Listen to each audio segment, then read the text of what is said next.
Ethan Walker was 25, a quiet young man from a small village called Fairhill. There were no tall buildings, no busy roads, just a few dusty shops, a church, and a small repair shed where Ethan worked alongside his father. That shed had been their life. They didn't make much, but it was honest work. His father had raised him alone after Ethan's mother died when he was little.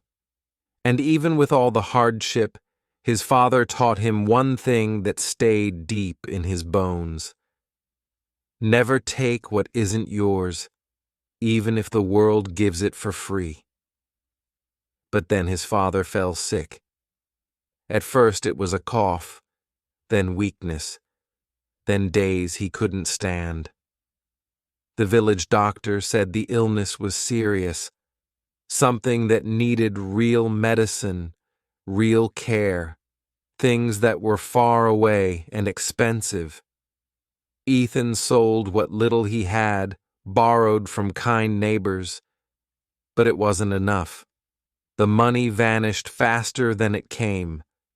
There was only one choice left: leave Fairhill and go to the city, find work, send money back, try to save his father's life. Now Ethan stood at the edge of that new world. He had taken a long bus ride to a nearby city and stayed the night at his uncle's house in Riverbend, a slightly bigger village. That morning, his uncle gave him directions, packed him some bread, and handed him a small envelope with a few bills. "Just enough to keep you going," he had said. Ethan promised he'd pay him back. The bus pulled into the city just after noon. The moment Ethan stepped down, he felt out of place. People rushed past him. The air was thick with car smoke and strange smells. Loud horns, tall buildings, and unfamiliar faces all around. He stood still for a second, holding his backpack close. In his pocket was a folded piece of paper with an address. It belonged to a small business someone had told him might be hiring. He didn't know if it was true, but he had to try. He walked block after block. The first shop turned him away politely. The second didn't even let him speak. A grocery store manager told him there was no space. A construction site foreman looked him over and said, "You don't have experience, kid." By afternoon, his feet ached and his throat was dry. He sat down on a bench outside the main bus terminal, back where he started, staring at nothing. Then something unusual happened. A well-dressed man in a gray suit rushed by, talking loudly on his phone. He looked important, maybe a lawyer, maybe a businessman. In one hand was a briefcase, and in the other, a black leather bag. He moved quickly, heading straight for a departing bus. Just as he stepped on, the black bag slipped from his hand and fell to the ground. But the man didn't notice. The bus doors closed behind him, and it pulled away. Ethan blinked, looked around. No one else had seen it. People kept walking. He stood up, picked up the bag. It was heavier than it looked. He sat back down, unzipped it halfway, just to check for a name or ID. What he saw made his chest tighten.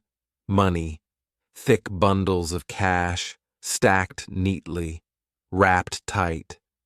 He closed it fast and looked around again.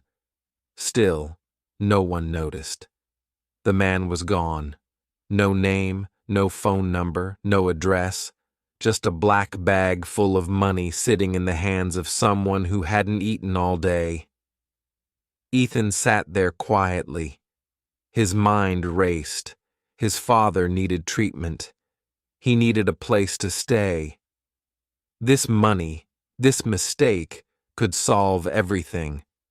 But inside him, another voice spoke louder. It wasn't panic. It wasn't greed. It was memory. His father's voice, clear and sharp. If you find something that isn't yours, it's not yours. Even if the world says keep it, you walk the other way. Ethan stood. He walked 6 blocks to the nearest police station. Inside, a tired-looking officer glanced up as Ethan placed the bag on the counter. "I found this," Ethan said calmly. "A man dropped it at the terminal. I couldn't catch him." The officer opened the bag. His eyes widened. He looked at Ethan, confused. "You brought this here on your own?" Ethan nodded. "I didn't earn it. Can you help find the owner?" The officer picked up the phone and made a call. Ethan sat down quietly in the corner. He didn't know who the man was, didn't know what would happen next. All he knew was that he'd made the right choice. And sometimes, in a city full of strangers, that's the only thing that keeps you standing. Chapter 2. The Man Behind the Glass. Ethan sat on the hard plastic chair in the corner of the police station. The bag full of money had been taken behind a locked door. Officers whispered to each other, glancing at him from time to time. No one said much. No one offered him water. He didn't ask for anything either. His hands rested on his lap, fingers still trembling, not from fear, but from the weight of the decision he had just made. The world outside that glass door was moving, loud and fast, but inside everything felt still. And he sat there, like someone who had just walked away from the edge of a cliff and was now trying to catch his breath. After nearly an hour, a man in a dark suit stepped into the room. He looked different from the officers, confident, clean-shaven, polished shoes. He held a folder in one hand and wore a badge clipped to his belt. He nodded to Ethan. "Come with me," he said in a calm voice. Ethan followed him down a hallway into a small office. The man sat behind a desk and opened the file. "Your name is Ethan Walker, 25, from Fairhill. No record. Never been to the city before today. That all sound right?" "Yes, sir," Ethan said, his voice low but steady. The man looked him in the eye. "You turned in a bag with over $40,000 in it. You could have walked away. No one would have known. But you brought it here." Ethan didn't say anything. Why? He thought for a second, then answered honestly, "Because it wasn't mine." The man stared at him for a moment, then leaned back in his chair, almost amused. "You know how rare that is? Most people wouldn't blink. They'd take it, disappear, and call it luck." Ethan shrugged. "I made a promise." "To who?" "My father." The man closed the folder. "Well, you're lucky. The man who lost that bag, he's someone important. Big company. He reported it missing just minutes after you turned it in. He thought it was gone for good." Ethan sat up straighter. "So you found him?" "We did, and he wants to meet you." Before Ethan could say anything else, the man picked up the phone. "Send him in." The door opened, and a tall man in a gray suit walked in. Ethan recognized him immediately. It was the same man from the terminal. He looked richer up close, the kind of rich that didn't need to smile unless there was something to gain, but today he smiled anyway. "You're Ethan?" the man asked. "Yes, sir. You found my bag?" "I didn't find it. You dropped it. The man laughed lightly. You're right. I dropped it, and you returned it. He paused, then added, Not many would have done that. Ethan didn't answer. He didn't need to. The man reached into his coat and pulled out a card. My name is Daniel Carter. I own a logistics firm. Warehouses, trucks, shipping. Nothing fancy, but it pays the bills. He placed the card on the desk. We're always looking for people we can trust. Come by tomorrow morning. Ask for me personally. Ethan looked at the card. His fingers touched it, but didn't pick it up. I'm not offering charity, Carter added. I'm offering opportunity. You showed me something I don't see often anymore. After he left, the officer behind the desk looked at Ethan and said, You just walked into something big. Ethan didn't smile. He didn't relax. He just looked down at the card, turned it over once in his hand, and nodded. For the first time since he left Fairhill, he felt something stir inside him, something like hope, but quieter. Outside, the sun had started to fall behind the buildings. The city hadn't changed, but something in Ethan had. Tomorrow, he would walk through a different door. Chapter 3. First Step into the Unknown. The next morning, Ethan woke up early on the thin mattress his uncle had laid out for him in a quiet corner of the house. The air in Riverbend was cooler than the city, but the peace of the village didn't ease the weight he carried. His body was still tired, his legs sore from walking the city the day before, but his mind was already awake, thinking about the man in the gray suit, the business card in his wallet, and the promise of a job that hadn't existed the day before. He stood by the small kitchen sink, splashing water on his face, trying to clear the nerves out of his system. Today was the day he would step into something he didn't understand. Not just a job, but a world full of people who lived faster, spoke sharper, and trusted less. He wasn't one of them, but maybe he could find his place among them. He took the earliest bus into the city, holding onto the metal rail as it jolted through traffic and across bridges. The business card burned in his pocket like a reminder that sometimes honesty didn't go unnoticed. Daniel Carter. He read the name again and again, wondering what kind of man he really was. Did he trust easily? Did he test people? Or was yesterday just a rare moment of decency in a world full of selfishness? The bus dropped him near the industrial side of the city.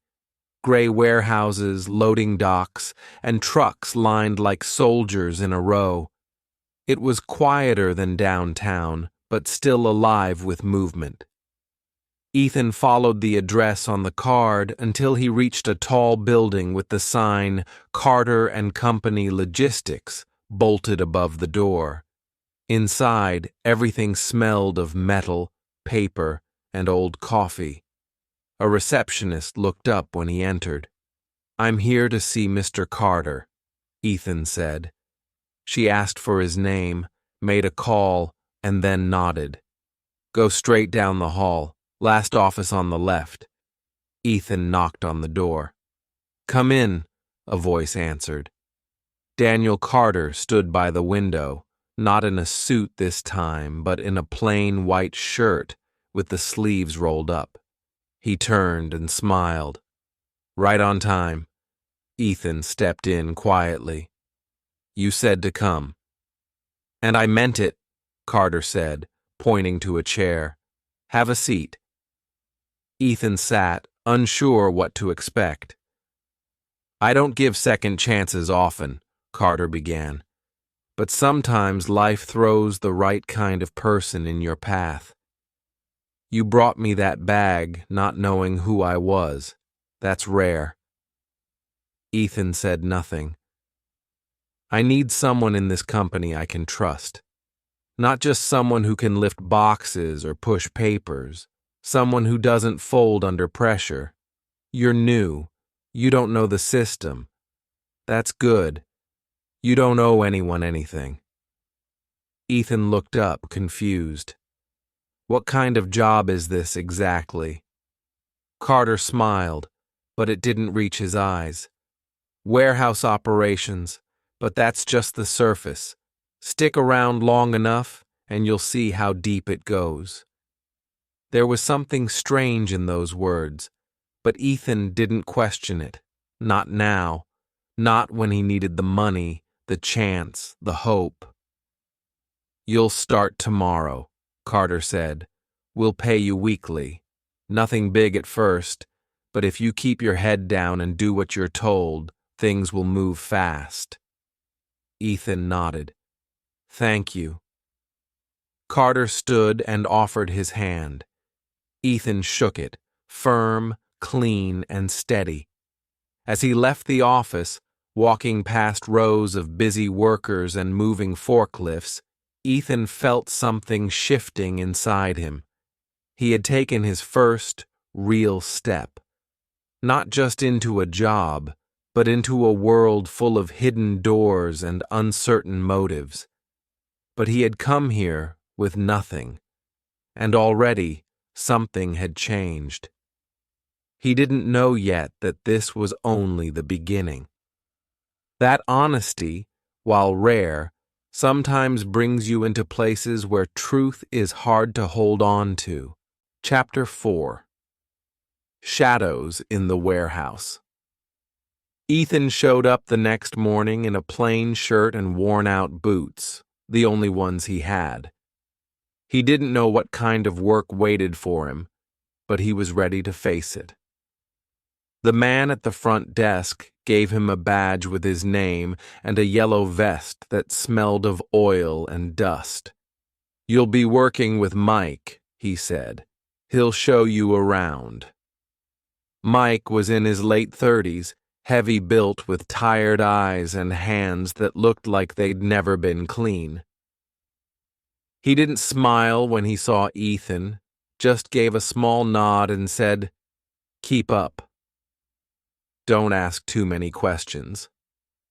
They moved through the warehouse, massive aisles of stacked crates, moving forklifts, loud machines, and men who worked fast but spoke little. Ethan followed, taking it all in. He was shown how to scan packages, load boxes, sign paperwork, and check inventory. The job wasn't hard, just endless. But something about it didn't sit right.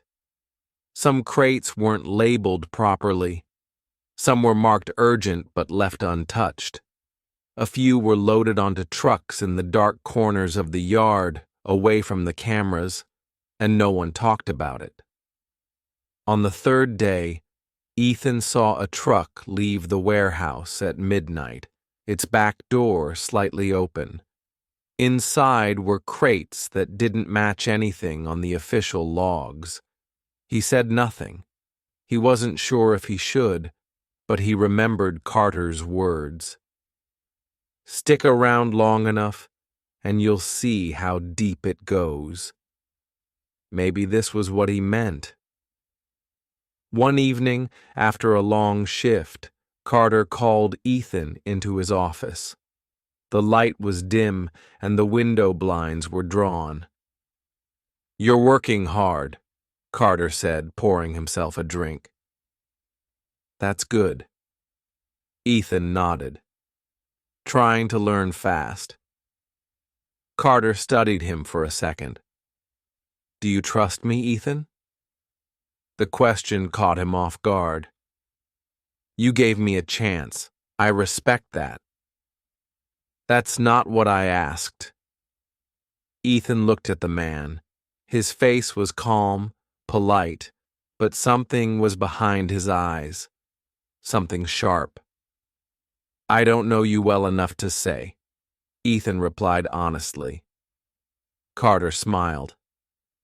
"Fair answer."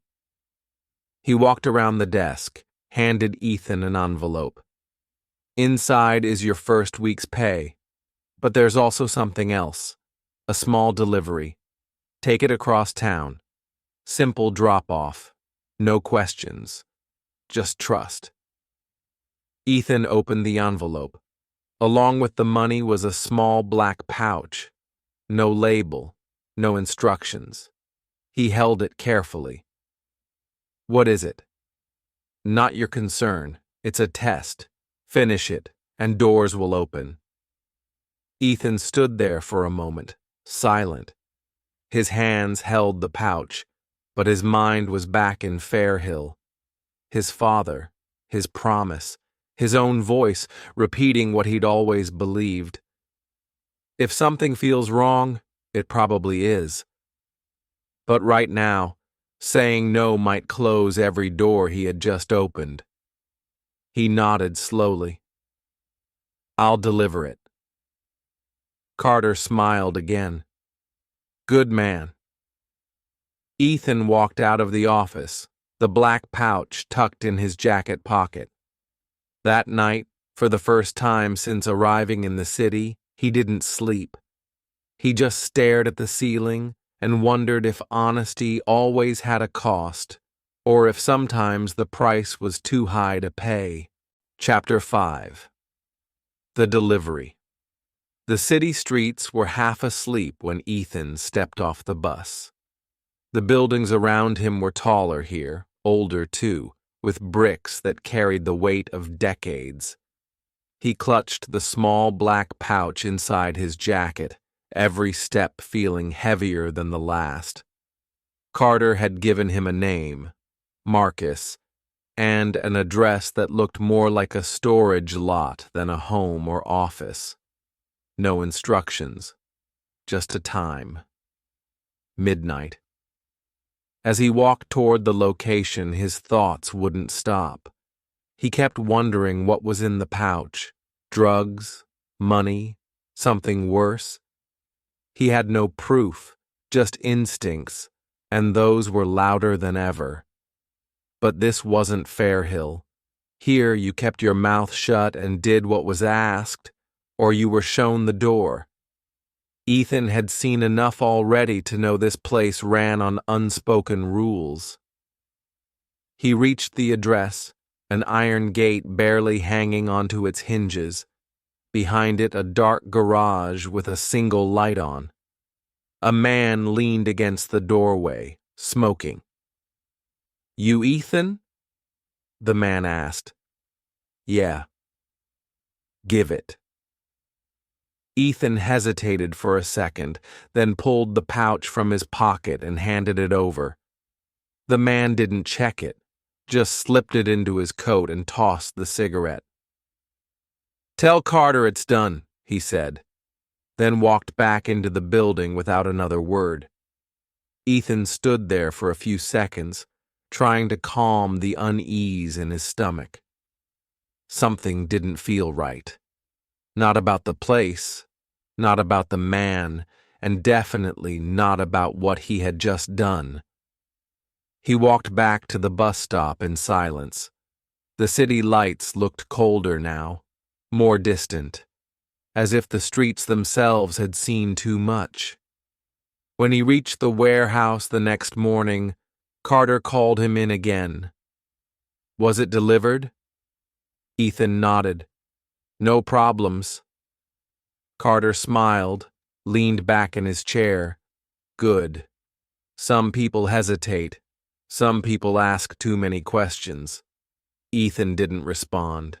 His eyes met Carter's, steady, calm, but inside him the doubt was louder than ever. Carter stood, walked to a shelf, and picked up a small box. He placed it in front of Ethan. "Open it." Ethan did. Inside was a new phone, clean and blank. Just one number saved. "That's your line now. Carter said. You'll get messages, deliveries, sometimes pickups. Keep it charged, keep it close, and if anyone ever asks what you do, tell them you work the night shift. Ethan closed the box. I didn't sign up for anything illegal, he said, voice steady. Carter tilted his head, almost amused. Didn't you? Ethan didn't answer. Carter leaned in. You didn't take the money when you had the chance. That's what made me notice you. But remember, honest men don't last long unless they learn when to bend. Ethan left the office with the phone in his hand and a knot in his chest. This wasn't just a job anymore. It was something deeper, something darker. And he was already in it. That night, as he sat alone in his uncle's spare room, he stared at the phone. It didn't ring. It didn't buzz. But it was there. And he knew, sooner or later, it would die. Chapter 6. The Message. It came 3 nights later. The phone buzzed once, just a single vibration on the wooden table beside Ethan's bed. No ringtone, no light except the faint screen glow in the dark room. He sat up, rubbed his face, and reached for it. One message, a name, an address, no explanation. He stared at it for a while. His chest felt tight. Something about the silence around the message was louder than any warning. He could ignore it, throw the phone away, walk back to Fairhill and never turn around. But that wasn't an option. Not anymore. He had walked too far into this path to pretend he didn't know where it might lead. He got dressed quietly and slipped out of the house without waking his uncle. The streets were nearly empty, just the wind, the distant sound of a siren, and the soft hum of late-night trucks. He walked to the address, every step echoing like a clock ticking down. It was an old motel on the edge of the industrial district, the kind of place people passed by without looking. Room 207. He knocked. A young man opened the door, nervous, unshaven, eyes darting left and right. You from Carter? He asked. Ethan nodded. The man handed him a brown envelope, sealed and thick. He said you'd know where this goes. Ethan hesitated. What's in it? The man swallowed. I didn't ask. Neither did Ethan. He took the envelope, nodded once, and walked away. He didn't go straight back. Instead, he sat on a bench in a quiet part of the city and stared at the envelope under the streetlight.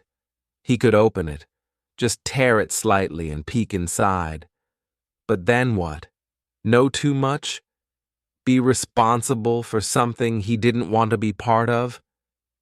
In the end, he didn't. He walked all the way back to the warehouse and left it in the drop box Carter had shown him. No words, no signatures. The next morning, Carter didn't mention it. Neither did Ethan. But that night, a second message came. Well done. Next one tomorrow. It was becoming a routine. Quiet jobs, no names, no details, just deliveries, pickups, or messages. Sometimes it was money, sometimes files, sometimes things he didn't recognize. But no one ever stopped him. No one ever asked questions. Ethan didn't talk about it with anyone, not even with himself. He kept his head down, his answers short, his steps careful. But inside, a part of him kept screaming, "This isn't who you are." One night, after a long delivery, he looked at himself in the mirror. His eyes were tired, darker than they used to be. His hands looked like they belonged to someone else. someone who made choices in silence. He remembered the boy from the gas station, the bag he had returned, the day he thought honesty could open doors. Now those doors were open, but they didn't lead where he expected. Chapter 7. The Line You Don't Cross. It was a Friday evening when Carter called him again, not by message this time, but face to face. Ethan had just finished unloading a truck when the floor manager said, "Boss wants you in his office. Now." Ethan walked upstairs, wiping sweat from his forehead. The door was already open. "Come in," Carter said, waving him in. He was standing by the window again, staring out at the city like it belonged to him. "Close the door." Ethan did. "This one's different," Carter said. "I wouldn't normally give it to someone this early, but you've been solid." Ethan stayed quiet. Carter turned and walked to his desk. He pulled out a manila folder, thick and sealed. "You're going to meet a guy in Midtown. His name's Clive." "Same kind of drop?" "No," Carter said. "This isn't a drop. This is leverage." Ethan frowned. "What does that mean?" Carter tapped the folder. "Inside are documents, evidence, the kind of thing that ruins people if it lands in the wrong hands. You're going to show it to Clive. Let him know we're aware of his moves, that he needs to step back, or next time it gets mailed to the press." Ethan blinked. "And if he doesn't back off?" Carter smiled coldly. "He will." Ethan looked down at the folder. It felt different, heavier somehow, not in weight, but in meaning. "You're asking me to threaten someone." "I'm asking you to deliver a message," Carter said. "The tone depends on you." Ethan held the folder but didn't move. Carter leaned forward. "You're in this now. There's no halfway. You've done quiet jobs, safe jobs, but this is the real side of things. You do this right. You're no longer just a runner. You become trusted." Ethan left the office without saying anything. He didn't go to Midtown, not right away. Instead, he sat in the alley behind the building, the folder in his lap, hands shaking slightly. He thought about his father, about his town, about the moment he returned that bag of money. You do the right thing even when no one's watching. That's what his father used to say. But someone was always watching here. And doing the right thing might mean burning every bridge he had left. He finally stood up and walked, not to the address, but to a nearby diner. He ordered coffee, sat in the back booth, and opened the folder just enough to see inside. Photos, papers, emails, names, all tied to Clive's company, some legal, some not, but enough to bury a man. Ethan didn't finish the coffee. He took the folder, walked out into the cold, and kept walking until his feet hurt. Then, without thinking, he made a choice, one that felt like standing at a cliff, staring into a storm. He walked into a payphone booth near the train tracks. He dialed the number on the folder, Clive's office. A woman answered. "Tell Mr. Clive I have something that belongs to him," Ethan said. "And I'm not working for Carter." There was a long pause. Then she said, "Where should we meet?" Ethan looked around. He didn't know yet. He just knew he couldn't cross that line, not this way. Chapter 8. The Quiet Turn. Ethan chose the cafe on the west end of downtown. It was a small, quiet place, open late with old wooden chairs and the smell of burnt coffee in the air. No cameras, no crowds, just silence and a window seat that gave him a full view of the street. He sat there with the folder resting on his lap beneath the table. His hands weren't shaking this time. His heart was calm, but heavy. At exactly 9:10, a black car pulled up. The door opened and a man stepped out. Tall, mid-50s, dressed in a clean suit. He walked in with the calmness of someone used to being feared. His eyes scanned the cafe, landed on Ethan, and didn't leave him after that. He sat across from him without a word. For a moment, neither of them spoke. "You're Clive," Ethan said quietly. The man gave a slight nod. "And you're not who Carter expected." Ethan placed the folder on the table between them, but kept one hand on it. "I read enough to know what this is." Clive looked at him, not surprised, not impressed. "And what do you want for it?" Ethan shook his head. "I don't want money. I don't want anything." Clive raised an eyebrow. "I'm not on Carter's side," Ethan said, "but I'm not on yours either. I just want out." Clive leaned back, studying him. "You brought me this. You know what it means. If I use it, Carter loses everything. If I don't, he still knows someone betrayed him." "I didn't betray him," Ethan said. "I just refuse to be part of what he does." Clive didn't answer right away. Then, slowly, he reached into his coat and pulled out a card, slid it across the table. "If you disappear tonight, you won't last a week.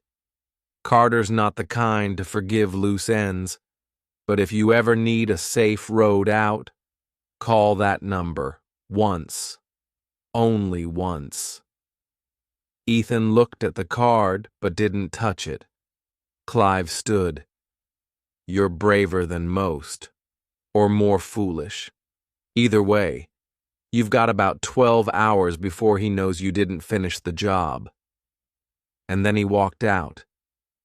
Ethan sat there for a while, staring at the folder, then at the card. Everything in him wanted to believe he could still get out clean, but clean didn't exist here. Not anymore. He left the cafe without the folder, left it sitting on the table, exposed, for someone else to deal with. He didn't go home that night. He found an all-night laundromat, sat in the back corner, and waited for sunrise. He didn't sleep. He just listened to the hum of machines, the drip of water, the silence in between. And in that silence, one truth settled in. Doing the right thing doesn't always feel right, but it still matters. Chapter 9. Burn the Bridge. The sun rose slow that morning, casting a pale light through the glass of the laundromat. Ethan stood up with sore legs and a dry mouth.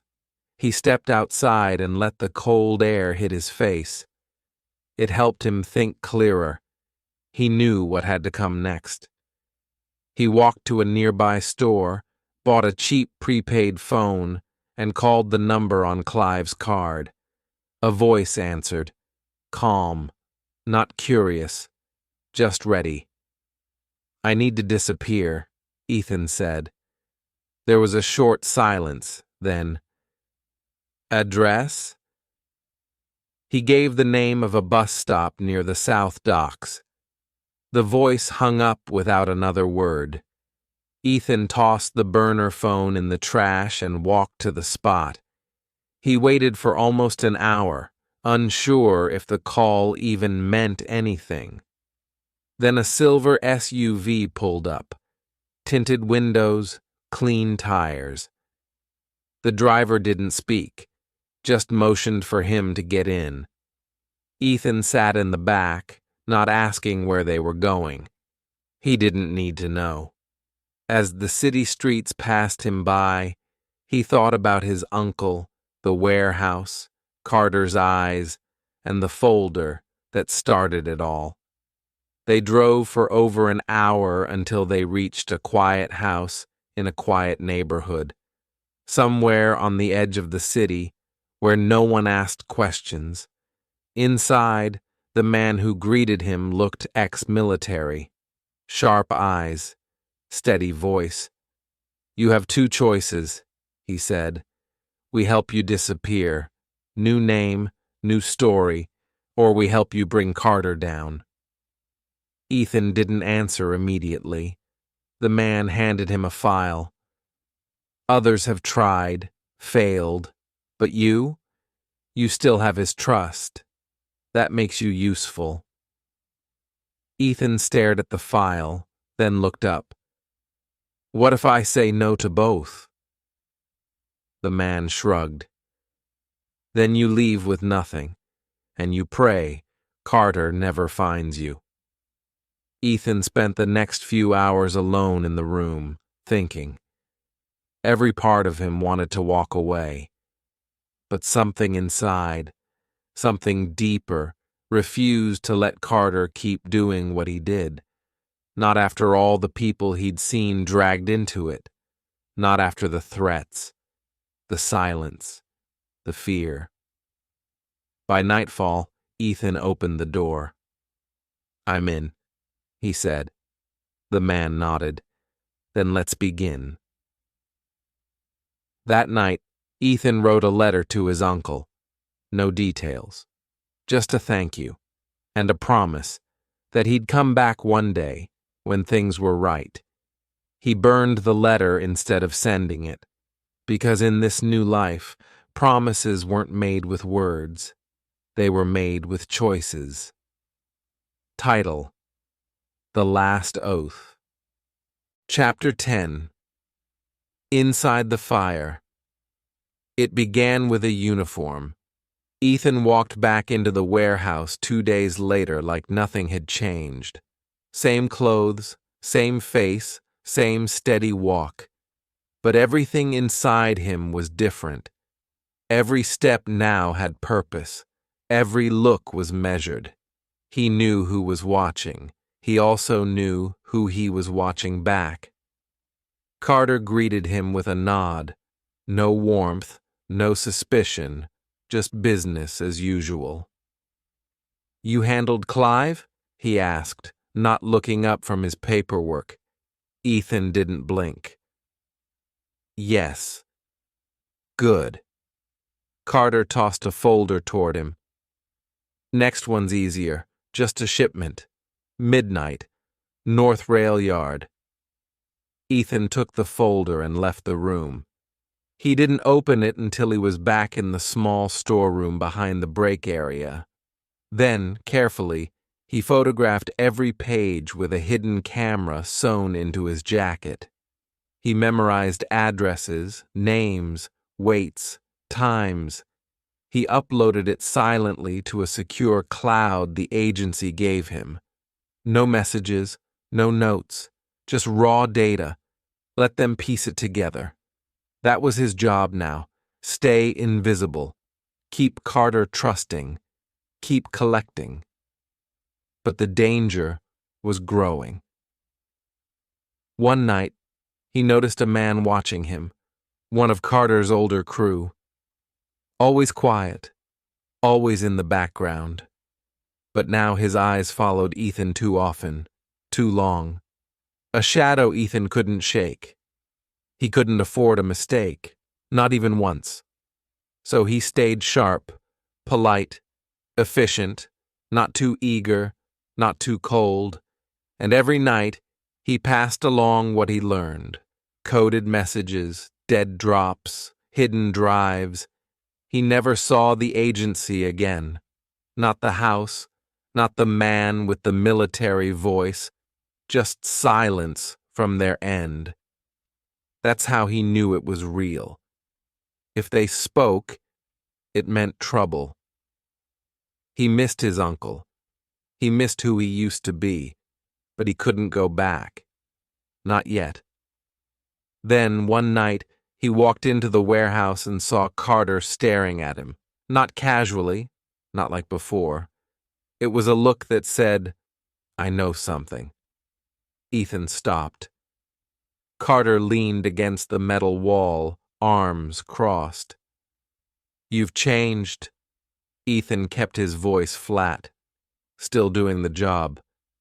"Yeah," Carter said slowly. "But now you look like a man carrying weight, not packages." Silence. Ethan didn't answer. Carter stepped forward, lowered his voice. "Just remember, kid, in this world, the moment you think you're smarter than the system swallows you whole." Ethan met his gaze. "Maybe I just learned how to breathe inside it." Carter smiled. It didn't reach his eyes. That night, Ethan didn't sleep. He knew the fire had started. Now the question was, how long before it burned everything down? Chapter 11. The Wire Beneath the Skin. It was always supposed to be one last run. Carter handed him a black duffel bag, zipped tight, heavier than usual. "No questions this time," he said. "Just deliver it. No stops, no calls, just you and the road." Ethan nodded, took the bag, and walked out of the warehouse into the cold night. But he didn't head for the drop-off. He went straight to the alley behind a grocery store where he had hidden a small transmitter, buried behind loose bricks.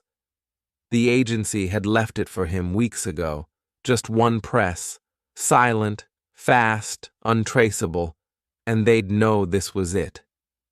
He pressed it once, then zipped the bag open in the dark and found what he feared: money, guns, and a printed list of names.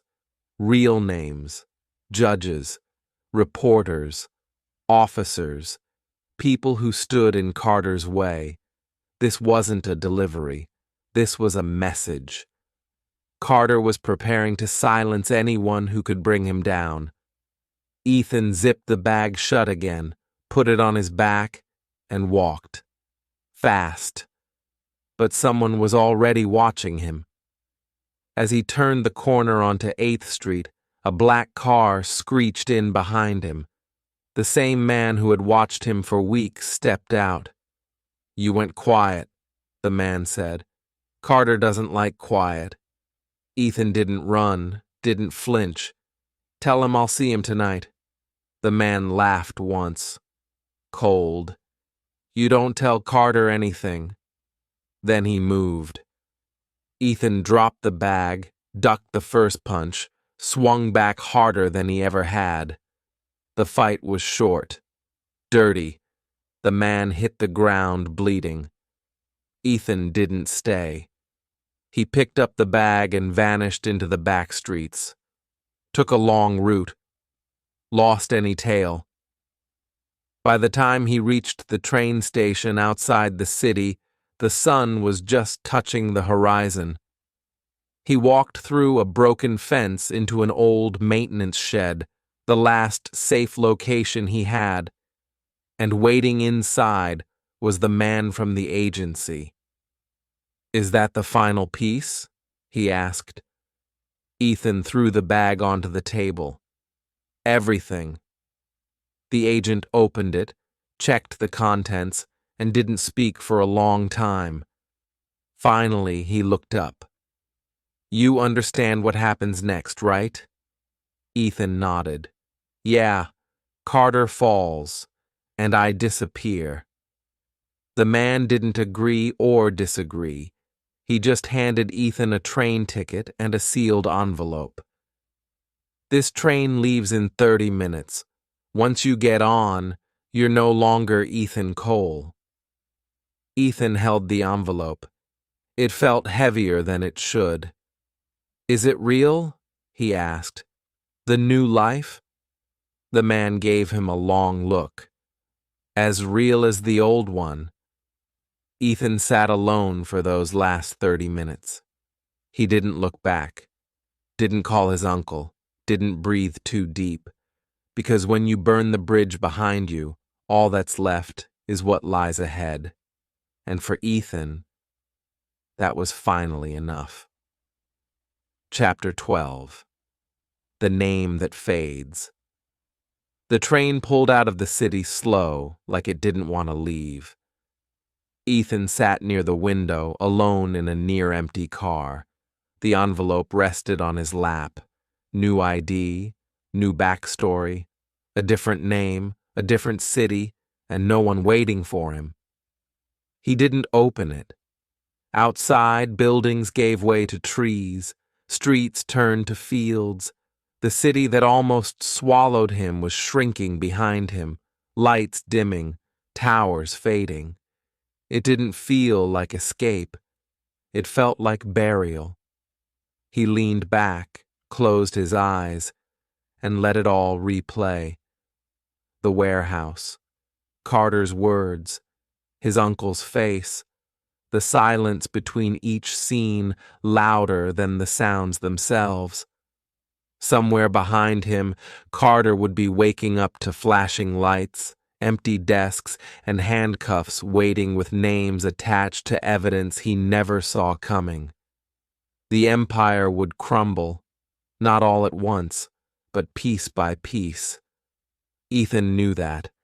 It was never about drama. It was about pressure, quiet pressure, the kind that cracks stone. He didn't smile. There was no victory, only distance.